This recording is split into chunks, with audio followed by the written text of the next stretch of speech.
L'invité de Tiers Croisé ce soir, c'est Florian Philippot. Bonsoir, vice-président du Front National. La question de l'islam, c'est à nouveau invité dans la campagne des départementales aujourd'hui. Le Premier ministre était à Strasbourg. Il a renvoyé dos à dos les deux dangers pour la République que sont l'extrémisme islamiste et l'extrême droite que vous représentez. Est-ce que vous vous sentez interpellé par ces propos? Que je ne représente pas, je représente le Front National. Et, je pense qu'il visait le Front National en disant. Alors on aura tous compris qu'il visait par ce mot infamant le Front National, parce qu'il ne parle que du Front National, de toute façon, M. Valls. C'est pas parler d'autre chose. Je ne sais pas, il faut lui demander. Je ne sais pas d'où ça vient, peut-être de l'enfance ou... je ne sais pas. Je ne sais pas si c'est psychologique ou si c'est une obsession. Vous savez, parfois on a eu des traumatismes dans l'enfance, il faudrait lui demander. Ou si c'est simplement parce qu'il est en état de panique électorale. L'enfance, c'est l'Espagne, c'est ça? Non, non, vous n'y voyez rien de, non, mais de spécial. Je suis votre raisonnement. Enfin, vous n'y voyez rien de spécial. Je me demande si ce n'est pas psychologique au bout d'un moment. Mais, vous voyez... La panique, il est en état de panique électorale. Mais la panique électorale n'est pas une circonstance atténuante. Ça ne vous autorise pas à dire des grosses bêtises, surtout pas quand vous êtes Premier ministre et qu'on attend de vous un discours responsable. Je veux dire, aujourd'hui, c'est tout de même assez inquiétant pour les Français de voir un Premier ministre mettre sur le même plan un parti politique, premier parti de France, qui représente un tiers des électeurs dans les derniers sondages, pour l'instant, et l'extrémisme islamiste qui tue, qui viole, qui lapide, qui est responsable récemment d'un attentat qui a fait 17 morts. Mais je veux dire, avec ce genre de déclaration, les islamistes et les terroristes peuvent tuer tranquille en France. Il n'y a pas de souci. Ils voient bien qu'ils ont en face d'eux un gouvernement qui multiplie les inepties, les bêtises. Alors j'ai envie de dire, Monsieur Valls, ressaisissez-vous. Monsieur Valls, ressaisissez-vous, revenez sur terre et combattez enfin l'islamisme. Les Français attendent des réponses fermes en matière policière, en matière de renseignement et en matière de lutte contre le communautarisme. Former à la laïcité les imams français. Ils souhaitent doubler les structures qui permettent de former les imams français à la laïcité. Est-ce que vous êtes d'accord avec ça? Absolument pas. C'est une entorse très grave à la loi de 1905 sur la laïcité qui ne reconnaît ni ne subventionne aucun culte. Aucun culte. Mais là, on veut les former à la laïcité. Ça coûte tout ça. D'accord, pas à la religion. Non, mais ça coûte tout ça. Je veux dire, puis on va en aucun cas, il n'est question de religion. On va former qui? Parce que les imams, excusez-moi, c'est lié à la religion. Et en l'occurrence, l'islam. C'est pas une bonne chose, ça, pour vous? Non, pas du tout. De leur inculquer les principes de laïcité, les valeurs de la République, c'est pas bon. Il y a 70% des imams en France qui sont étrangers. Voilà, 70%. Donc déjà, on a une marge de manœuvre. S'ils ne respectent pas les lois de la République et qu'ils ont des propos inacceptables, s'ils sont étrangers, on les met dehors. On les renvoie dans leur pays d'origine. Parce que c'est ça, la République française. Il faut être exigeant. On n'a pas en permanence à s'adapter. Et la loi de 1905 et la République n'ont pas à s'adapter au communautarisme. Parce que ce que veut M. Valls, mais j'ai vu qu'une partie de l'UMP le soutenait, voulait la même chose, c'est s'adapter. C'est aménager la loi de 1905. C'est donc faire reculer la République. Un islam de France, c'est pas un islam en France. On a tenté ça. Notamment avec la fin des financements étrangers de l'islam. C'est ce que dit le Premier ministre pour payer les mosquées. Bien sûr, il a dit d'ailleurs... Financement français, c'est ce que vous demandez vous aussi? Il est sur la même ligne que vous? Oui, mais moi, financement français, évidemment pas les États étrangers. Mais là, déjà, il n'est pas crédible parce que quand il continue d'avoir les meilleures relations du monde avec l'Arabie Saoudite, par exemple, ou le Qatar, dont on sait qu'ils sont des financeurs, alors il n'est pas crédible et il n'arrivera pas à tarir ses sources de financement étrangers. Mais vous dites la même chose dans votre programme? Non, et deuxièmement, quand il dit, lui, ce qu'il veut, c'est du financement public. Il veut du financement par l'État. Financement privé. Financement privé, c'est exactement ce que vous dites. Que les lieux de culte soient financés avec le propre argent, quelle que soit la religion. Pas du tout, parce que quand il dit il faut régler la question du financement, qu'en même temps on finance la formation, entre guillemets, des imams. À la laïcité. C'est de l'argent public, Madame Ferrari. C'est de l'argent public. C'est donc contraire à la loi de 1905. C'est une adaptation, c'est un renforcement du communautarisme. Moi, je dis simplement, une chose très simple. Il y a la loi française, la loi de la République. Il faut simplement demander aux imams et à l'ensemble de nos compatriotes de confession musulmane, comme ils le font pour leur grande majorité, heureusement et bien sûr, de respecter la loi républicaine. Et l'État n'a pas à faire plus que cela parce que sinon... 90% des imams, 99 peut-être % des imams respectent la loi française. Ça, j'aimerais bien. Les imams, je ne sais pas. Je ne sais pas.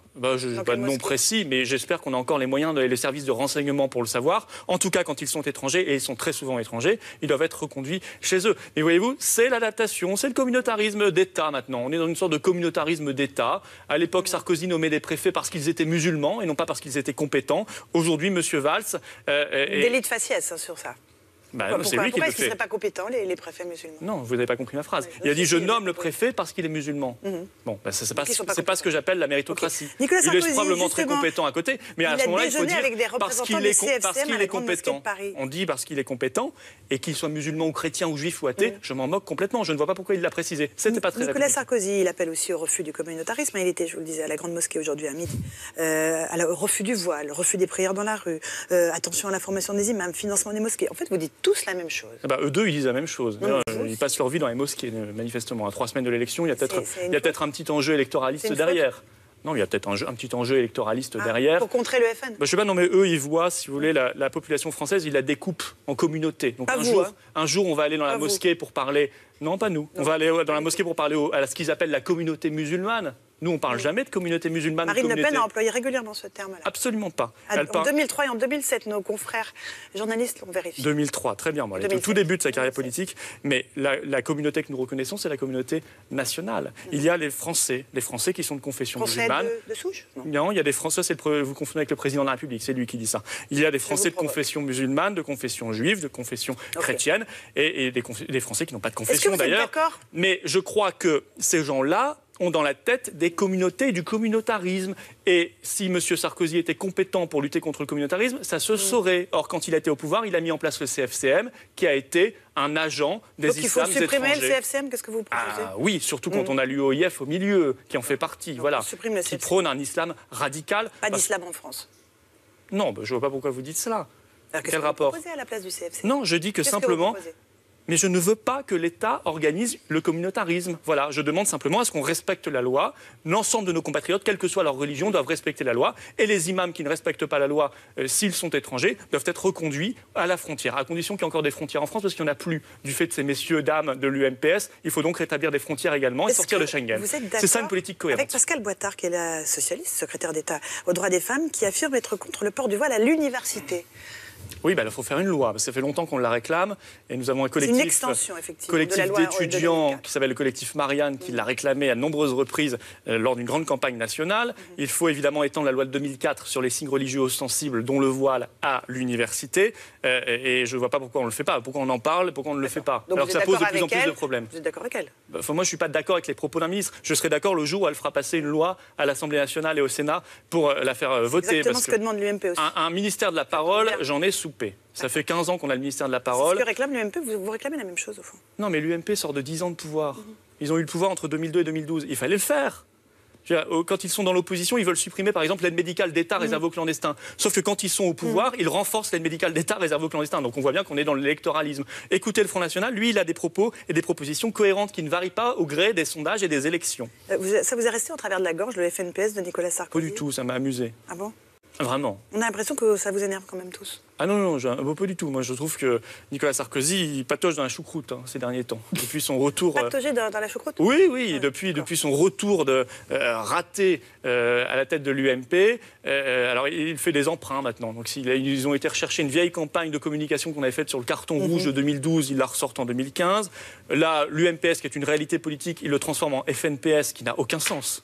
Je veux dire, qui n'a absolument aucun sens. Parce que qui aujourd'hui fait la campagne du PS systématiquement dans les seconds tours face au front?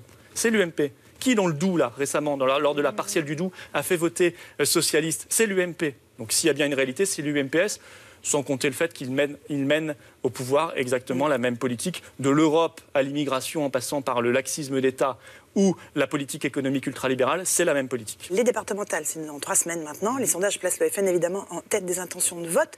Marine Le Pen claironne que les électeurs FN seront les maîtres du scrutin, qu'il y aura une grosse claque au PS, grosse claque à l'UMP. Il n'y a pas un peu de danger avant dans la peau de l'ours, avant de l'avoir tué? Parce que finalement, si le Conseil de l'Europe ne l'a pas interdit d'ici là. Ah oui, il a fessé. Oui. On aura encore droit aux claques électorales et aux fessées électorales. C'est déjà pas mal. C'est déjà pas mal. Vous avez vraiment la sensation que l'élection est faite, que c'est pas la peine de se rendre dans les urnes? On a l'impression pourtant que l'abstention vous fait très peur. C'est ce qu'a redit encore Marine Le Pen. Je n'aime pas du tout l'abstention. Je pense que c'est contraire à la démocratie. Et j'appelle donc chacun à aller participer. C'est une élection très importante, les élections départementales du 22 et 29 mars. Les sondages nationaux n'ont pas beaucoup de sens parce que c'est vraiment local. S'il y a des candidatures dans chaque canton. Nous, on a cet objectif de faire au moins 20%, parce que si on fait plus de 20%, on provoque un maximum de second tour et donc on peut avoir beaucoup d'élus départementaux. C'est pour ça qu'il faut aller voter et ça permettra de réorienter la politique du département et notamment de sauver le département qui est menacé par la réforme territoriale et les hyper-régions, vous savez, les grosses régions là, qui veulent créer sur le modèle allemand, coûteuses, éloignées, alors que les départements, c'est la proximité, c'est les politiques sociales pour les personnes âgées, pour les personnes handicapées notamment, et il faut sauver nos départements. C'est le grand message ici du Rassemblement Bleu Marine. Les départements vont disparaître, que les politiques sociales en faveur des handicapés et des personnes âgées vont s'arrêter? Bien sûr. Là, au mois de mars? Non, je pense. Non, la suppression du département, elle est prévue. Déjà, il perdra donc pas mal. Ça veut dire qu'on ne soutiendra plus les personnes âgées et les personnes handicapées? Il y a une que les politiques de solidarité vont s'arrêter? Non, mais bien sûr que vous avez vu ça où? Mais il y a une vraie menace en tout cas. Mais excusez-moi, la suppression du département, elle est dans les cartons. Parce qu'il faut obéir à l'Union européenne qui veut supprimer les départements et mettre en place les grosses régions. Ils ont déjà réussi la moitié. Le département aujourd'hui, c'est effectivement un budget social important. L'APA, les politiques de la dépendance pour les personnes âgées, pour les personnes handicapées. Qui nous dit demain qu'avec la politique d'austérité qui est mise en place à côté, quand on va transférer tout ça aux grosses régions, et on ne va pas nous raboter cette politique sociale au passage? Vous agitez les peurs de toute façon non, je ne vois pas pourquoi vous dites non. Si. Le seul qui agite les peurs dans la classe politique française... un conseiller départemental qui...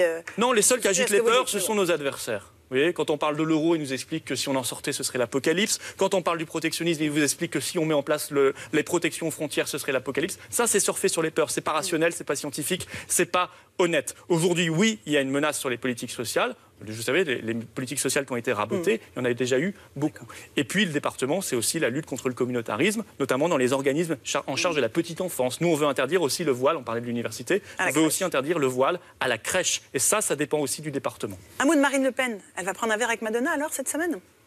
Oh, c'est l'affaire du siècle. Bon, ça reste... Non, mais ça reste anecdotique. C'est anecdotique, oui, évidemment. Ça reste totalement anecdotique. Mais pourquoi? Quel est l'intérêt? C'est toujours beaucoup de bruit et de mousse sur ce que dit Madonna, alors que ce que disent les Français, normalement, c'est quand même plus intéressant et plus important. Vous ne la portez pas dans votre cœur, hein. Vous le disiez il y a quelque temps, en politique aussi, Mamie Gaga est à la ramasse, Madonna fait du Yannick Noah, fin de carrière compliquée. Oui, parce qu'elle avait eu des propos extrêmement violents et j'avais répondu gentiment par l'humour. Mais ceci dit, allez, à tout péché miséricorde, elle a évolué, elle veut sortir manifestement du prêt-à-penser.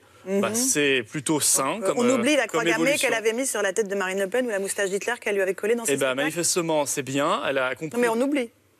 Elle avait déjà remplacé par un point d'interrogation. Donc il y avait déjà une première étape intéressante. Et puis elle a compris que tout ça, c'était des fadaises et que ça ne correspondait à rien. Tant mieux. Donc Marine, ce qu'elle a dit, mais bon. Marine est ouverte à tous ceux qui veulent discuter avec elle, en tout cas tant qu'ils sont de bonne foi, et peut-être que ça sera organisé. Et après, c'est à elle maintenant de voir, puisque c'est elle qui est demandeuse dans l'histoire. C'est pas Marine Le Pen qui a dit OK, allons-y, quoi. Pourquoi pas.